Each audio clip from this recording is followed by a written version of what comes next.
Sa Good Vibes, nadumduman nyo pa bala sa una nga sa downtown Bacolod sa kadagwa mo sa Baligyaan, ginadagsa ka sa mga nagalibod sang plastik, may mga nagapadayon sa sininga negosyo. Yaring report ni Romeo Subaldo.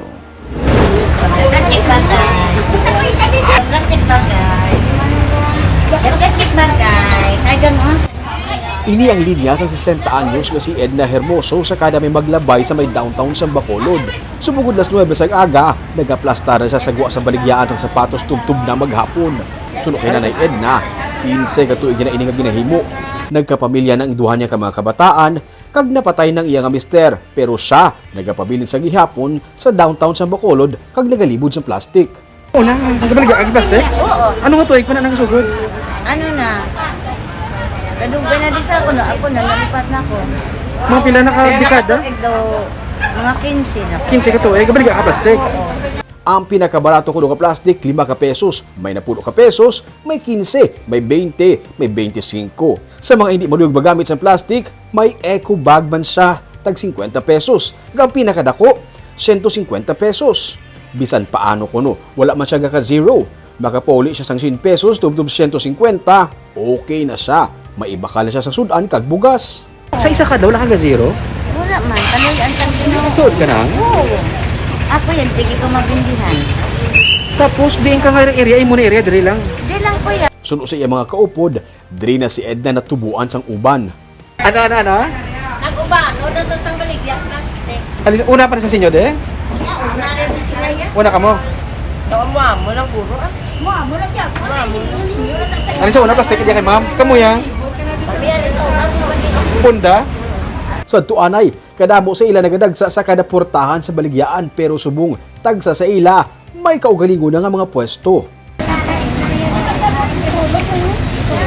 Bulig sa iya. Hindi ako narikang. Gabito, ano magit man mga plastic? Magamit mo man gid. Huwag ka nito doon. Bakal sa plastic Sa iya ka na lang. Napili. Si Edna sa tabok ng Central Market, may iba naman sa tabok ng plaza nga side.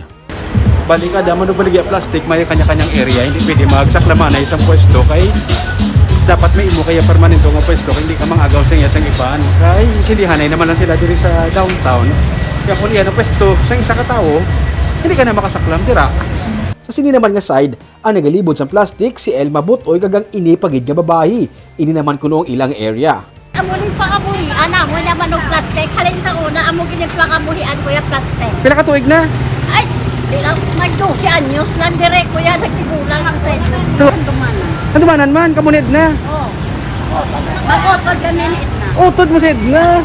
Amo gininegosyo niyo gali. Tanan sila, inilang ang nahibaluan nga pamaagi, agod maka-income. Kung hindi ka mamaligya plastic, maano ko? Wala ko paminutanan.